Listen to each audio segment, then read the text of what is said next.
Hello everyone, welcome to our channel. ఈ రోజు నేనైతే మా బాబోల స్కూల్కి వెళ్తున్నా. ఎందుకు వెళ్ళాను ఏంటి అనేది వ్లాగ్ లో మాట్లాడుకుందాం. అలాగే నా ఫేస్ పైన చూడండి, అంతా వైట్ స్పాట్స్ లాగా వస్తుంది. ఎందుకో స్కూల్లోనైతే డ్యాన్స్ ప్రాక్టీస్ ఉందంట.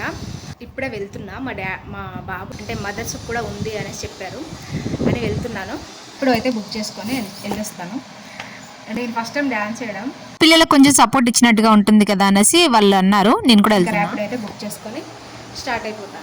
వీడియో అయితే కంటిన్యూ అవుతుంది, చూడండి. చేస్తానా లేదా, అక్కడికి వెళ్ళాక ఏమవుతుందో చూద్దాం. వీడియో కంటిన్యూ అవుతుంది, చూసి. యాక్చువల్గా అయితే ఫస్ట్ ఫాదర్ అండ్ మదర్ ఇద్దరు వేయాలన్నారు. నేనైతే ఓకే అన్నాను. వాళ్ళకి కొంచెం మెమొరీ లాగా ఉంటుంది, మనకు కూడా మెమొరీ లాగా ఉంటుంది అనేసి ఓకే మేడం మేము చేస్తాము, బట్ బ్యాక్ సైడ్ లో ఎక్కడో నిల్చుంటామని చెప్పాను. మేము పేరెంట్స్ ఒప్పుకున్నా ఓకే చేద్దాం అనేసి అన్నది. చూడు కోసం మనం అంతంత మాత్రాన ఇప్పుడిప్పుడే ఏదో బయటికి వస్తున్నాము. అలాంటిది ఇంకా పిల్లల ముందు కూడా మనం డాన్స్ చేయకుండా బాగుండదు అనేసి ఓకే చెప్పేశాను. నేనైతే మా హస్బెండ్ ని కూడా గుంజుకొచ్చేదాన్ని నిజంగా ఆ పర్ఫార్మెన్స్ ఉంటే మాత్రం, బట్ అది క్యాన్సిల్ అయిందంట. ఏ పేరెంట్స్ ఒప్పుకోలేదు. అంత దూరం పోయి వస్తే ఏమీ లేదు, దూరం పోయి తీసుకొని వచ్చాను. డ్యాన్స్ మావాడి చేద్దామని ఉంది, మావాడికి ఇంట్రెస్టే ఉంది, నాకు కూడా ఇంట్రెస్టే ఉంది చేయాలని. కానీ ఏమైందంటే అక్కడ అందరు గర్ల్సే ఉన్నారు. అంతమంది గర్ల్స్లో మా బాబు ఒక్కడే ఉన్నాడు. నాకే వాడితో వేయాలంటే మంచిగా అనిపించలేదు. గర్ల్స్ సాంగ్ పెట్టారు, అందుకు నాకైతే ఓన్లీ గర్ల్సేనా అని అడిగితే ఓన్లీ గర్ల్సే అని అన్నారు. అదేంటి నాకు ముందే ఇన్ఫామ్ చేస్తే నేను ఇంతవరకు రాకపోతుండే కదా అనేసి అన్నాను. అలా ఓకే అవ్వలేదు. డ్యాన్స్ అయితే నాకు కూడా చేయాలని ఉంది. ఇప్పటి నుంచి వాళ్ళతో చేస్తేనే కదా కూడా చేయాలని ఉంటుంది అని వెళ్ళాను. కానీ అట్టర్ ఫ్లాప్ అయింది, ఉట్టిదే అయింది. మళ్ళీ వచ్చేసాను. వ్లాగ్ అయితే కంటిన్యూ చేస్తాను ఈవినింగ్ వరకు, చూడేసేయండి. అదేంటో బాయ్స్ ఒప్పుకోలేదంట. గర్ల్స్ ఏమో చాలా మంది ఉన్నారు. బాయ్స్ ఒప్పుకోకపోవడం ఏంటి అసలు? మదర్స్ ఇప్పుడు కూడా బయటికి రాకుంటే ఎలా అని అనిపించింది, చిన్నగా బాధ అనిపించింది నాకైతే.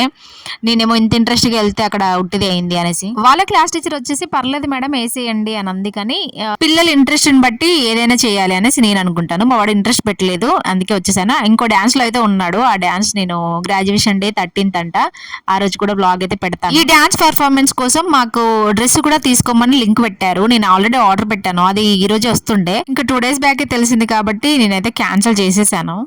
ఏమో ఇంకా నేనైతే విద్దామని అంత ఇంట్రెస్ట్ పెడితే అసలు ఇంట్లో ఇంత అట్టర్ ఫ్లాప్ అయిపోయింది. ఒక్క బాయ్ వాళ్ళ మదర్ కూడా ఒప్పుకోవడం ఏంటి అనేసి నాకైతే నవ్వొచ్చింది. గర్ల్స్ అంతగా ముందుకు వస్తున్నప్పుడు బాయ్స్ ముందుకు రావడం లేదేంటి. నేనైతే ఇలాంటి ఛాన్స్ ఏదైనా వస్తే మాత్రం అస్సలు పోగొట్టుకోను, ఓకే అనే చెప్తాను. కానీ ఇంకా ఈసారి అయితే ఓకే అవ్వలేదు. నాకు 3 years నుంచి ఉంది, అంటే నేనే వేయడం కాదు, మా బాబు స్టేజ్ పైన డాన్స్ వేస్తే చూడాలి అనేసి. చిన్న పిల్లలు డాన్స్ వేస్తా ఉంటే ఎంత మందికి హ్యాపీగా ఉండదు చెప్పండి. నేను మా బాబు నర్సరీలో ఉన్నప్పుడు యాన్యువల్ డేకి వెళ్ళాను. వాళ్ళు పిల్లలు డాన్స్ వేస్తూ ఉంటే అసలు నా హ్యాపీనెస్ కాదు, మా వాడిని ఎందుకు వేపేయలేదు నేను అనేసి ఫీల్ అయ్యాను. బట్ నర్సరీ వాళ్ళకి అప్పుడు ఉండదు కదా, అందుకు ఈసారి నేనైతే ఛాన్స్ పోగొట్టుకోవాలనుకోవట్లేదు. ఇలాంటి చిన్న చిన్న ఆనందాలు అస్సలు మిస్ చేయకండి పిల్లల విషయంలో. ఏమీ తెలియనప్పుడు మనము అన్నిట్లో జాయిన్ చేస్తేనే వాళ్ళు ఏం కాదు అని ముందుకెళ్తారు. కానీ అన్ని తెలిసాక వాళ్ళు వేయాలంటే షేమ్ గా ఫీల్ అవుతారు, వాళ్ళు చెయ్యరు. ఆ టైంకి వాళ్ళు చెయ్యాలని స్టేజ్ ఫియర్ పోవాలి పిల్లలకి. చిన్నప్పటి నుంచే స్టేజ్ ఫియర్ పోయాలి. మనకి నాకైతే ఇప్పటివరకు కూడా స్టేజ్ ఫియర్ ఉంటుంది. టీచింగ్కి ఇప్పటికి డెమోస్కి వెళ్ళినా కూడా ఫుల్గా భయపడతా ఉంటాను. అందుకే ఇప్పటి నుంచి వాళ్ళకి అలవాటు చేస్తే వాళ్ళకి ఏ ఫియర్ ఉండకూడదు అనేసి నేను అలా జాయిన్ చేశాను. ఈ రోజు అయితే నేను గిన్నెప్ప పెడుతున్నాను. మీరు దీన్ని ఏమంటారు అనేది కామెంట్ పెట్టండి. నేనైతే మా సైడ్ దీన్ని గిన్నెప్ప అనే అంటారు, చాలా దిక్కులు అయితే సర్వపిండి అంటాం. కానీ ఏమో మా అమ్మ వాళ్ళు అయితే దీన్ని గిన్నెప్పనే మాకు చెప్పారు, మేము గిన్నెప్పనే ఫీల్ అవుతాము. గిన్నెకి పెడతారు కాబట్టి గిన్నెప్పన అంటే ఏమో ఇంకా దీన్ని గిన్నెప్పనే పిలిచేవాళ్ళు. డైలీ ఈవినింగ్ స్నాక్స్ ఏదో ఒకటి చేయాలి అనేసి అనుకుంటాను, కానీ అసలు కుదరట్లేదు. మొన్నే పిండి పట్టించాను, రేషన్ బియ్యం ఉంటే. ఇంక ఈ రోజు అయితే స్టార్ట్ చేశాను. ఇంకా మా హస్బెండ్ రాలేదు, ఇంకా ఆయన వచ్చేలోపు చేద్దాం అనేసి చేస్తున్నాను. నాకు ఫేస్ పైన ఇలా తెల్ల మచ్చలు అయితే అవుతున్నాయి. అవి ఎందుకు అవుతాయి అసలు మీకు ఎవరికైనా తెలిస్తే మాత్రం చెప్పండి. నాకు సుబ్బెం అంటారు కదా, అదైతే ఉంది, కానీ ఈ ఫేస్ పైన లేదు. కానీ ఈ మధ్యలో ఫేస్ పైన అయితే మంచిగా రూపాయి బిల్ అంతా అలాగా అవుతా ఉంది. ఇంక ఈరోజు అయితే హాస్పిటల్కి వెళ్తాను.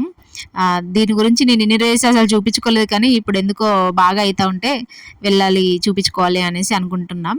వెళ్ళాక మళ్ళీ చెప్తాను అసలు ఎందుకు ఇలా అవుతుంది. ఆ లోపు మీకు ఎవరికైనా తెలిస్తే మాత్రం చెప్పండి, అంటే ఏమైనా పెడితే తగ్గుతుందా లేదా అనేసి. గిన్నెప్ప అంటే మీలో ఎంత మందికి ఇష్టం? తెలంగాణ స్పెషల్ ఏంటిది అంటే గిన్నెప్ప, సర్వపిండి అనేసి చెప్తారు. ఇంకా నేనైతే బాగానే తిన్నాను, నేనే ఎక్కువ తిన్నాను, మా వాళ్ళు ఇద్దరు తినలేదు. మా హస్బెండ్ ఏమో బయట తినొచ్చాడంట, మా మా చిన్నోడేమో ఇవి ఇలాంటి ఇంకా అలవాటు చేయలేదు. నేనే ఇంట్లో చేయను కదా, ఇంకా మా బాబుకు కూడా అలవాటు లేదు. కానీ ఈరోజు టేస్ట్ చేశాడు. నేను ఇంట్లో ఏమి తినను, వాడికి కూడా ఏమి పెట్టను. అందువల్ల ఏమి తినకుండా అయిపోయాడు. ఇంతకీ ఫ్రూట్స్ కూడా తినడు. ఫ్రూట్స్ లో ఇష్టంగా తినేదంటే ఓన్లీ బనానానే. ఇస్తే చూడండి ఎట్లా ఇసిరేస్తున్నాడు దాంట్లో. మా హస్బెండ్ ఇష్టంగానే తింటాడు, కానీ ఈరోజు ఏమో బయట తినొచ్చాడంట, ఇంకా తినలేదు. నేనేమో అక్కడ తినుకుంటూ కూర్చున్నా, ఇక్కడేమో ఇది మొత్తం మాడిపోయింది. కొందరు అయితే వీటి కోసం కొట్టుకుంటారంట. అంటే మామిడి చెక్క, అదే మాడిపోయిన చెక్క ఉంటది కదా, ఆ చెక్క కోసం కొట్టుకుంటారంట. నేను ఎప్పుడు తినలే గానీ ఆ కొందరు చెప్తుంటే విన్నాను. ఇది మాత్రం చాలా పర్ఫెక్ట్ గా అయిపోయింది. నేనే మంచిగా ఫుల్ గా తినేసాను. లాస్ట్ కి నేను ట్రై చేస్తా అనేసి అడిగాడు మా బాబు. మాత్రం టేస్ట్ అనే చేస్తున్నావులే అనేసి అనుకున్నాను. ఇంకా టైం అయిపోతుంది అనేసి బియ్యం అయితే కడిగాను. కానీ నేను రేషన్ బియ్యం వండుతున్నాను ఈ మధ్యలో. ఆ రేషన్ బియ్యము వండినప్పుడల్లా నాకు గ్యాస్ మొత్తం ఖరాబ్ అవుతుంది.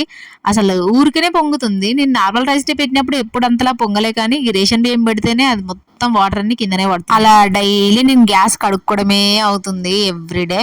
ఇంకా ఇడ్లీ కూడా పిండి అయితే నానబెట్టేశాను, అదే మినుములు అయితే నానబెట్టాను, అది కూడా మొత్తం కలిపేసుకుంటున్నా. ఇక్కడ నాకు మా హస్బెండ్కి ఒక చిన్న గొడవ. ఏదో వీడియో తీయమని చెప్తే అది నేనే కొనిచ్చా అనేసి నాతో గొడవ పెట్టుకుంటున్నాడు. ఖాళీగా ఉన్నాడు కదా, ఏం చేయాలో అర్థం కావట్లేదు. మా బాబు అయితే పడుకున్నాడు. ఇంకెక్కడిపోయి మిక్సీ పడుతున్నాయి కదా, లేస్తాడేమో అనేసి అనుకుంటే చిన్నగా పడుతున్నా. ఇంకా ఇది మా ఇద్దరికి ఎప్పుడు ఉండేదే.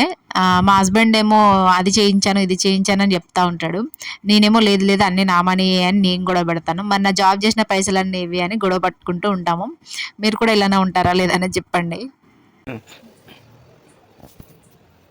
నా గ్యాస్ పరిస్థితి చూడండి ఎంత ఘోరంగా ఉందో. గిన్నెలు చాలా ఉన్నాయి. ఇంకా ఈరోజు ఈ కొంచెం కర్రీ ఉంది, ఇది ఊడ్చేసి పెట్టాలి. ఈరోజు రైస్ సీల్ కూడా తీయలేదు మేమైతే, అలానే ఉంది. ఇదంతా క్లీన్ చేసుకోవాలి ఇప్పుడు. ఈ రోజు వీడియో తీస్తుంటే నాకు అర్థమైంది యూట్యూబర్స్ ఎంత కష్టపడుతున్నారు ఏంటి. మెయిన్ గా ఈ డైలీ వీడియోస్ చేసే వాళ్ళు ఉంటారు కదా, వాళ్ళకైతే చాలా కష్టం. ఆ యాంగిల్లో పెట్టి ఈ యాంగిల్లో పెట్టి తీయడం అయితే అంత కష్టపడితేనే కదా రిజల్ట్ అయితే ఉండేది. ఇంకా నేను కూడా డైలీ వ్లాగ్స్ అయితే చేద్దామనేసి అనుకుంటున్నాను. నేను చేస్తాను, కానీ మీరు ప్లీజ్ లైక్స్ అయితే ఇస్తూ ఉండండి వీడియోస్కి. అండ్ లాస్ట్ వరకు చూసిన వాళ్ళందరికీ థ్యాంక్ యూ సో మచ్ అండి. ఈ వీడియోని అయితే మీరు ఏమైనా సజెషన్స్ ఇవ్వాలి అనుకుంటే ఇవ్వండి, కామెంట్ సెక్షన్లో అయితే కామెంట్ చేయండి. And thank you so much for watching the video. ఇంకా నా పని అయితే అయిపోయింది, అన్నీ క్లీన్ చేసుకున్నాను. క్లీన్ చేసుకున్నప్పుడు ఉన్న తృప్తి అసలు ఎంత బాగుంటుంది కదా. కానీ మళ్ళీ మార్నింగ్ వరకు యాజ్ ఇట్ ఈజ్ అలానే అయిపోతుంది. ఏదో పిండి ఇప్పుడే రుబ్బాను కదా, మళ్ళీ దోమలు గిట్ల ఏమైనా పడతాయి అనేసి క్లోజ్ చేసేస్తాను.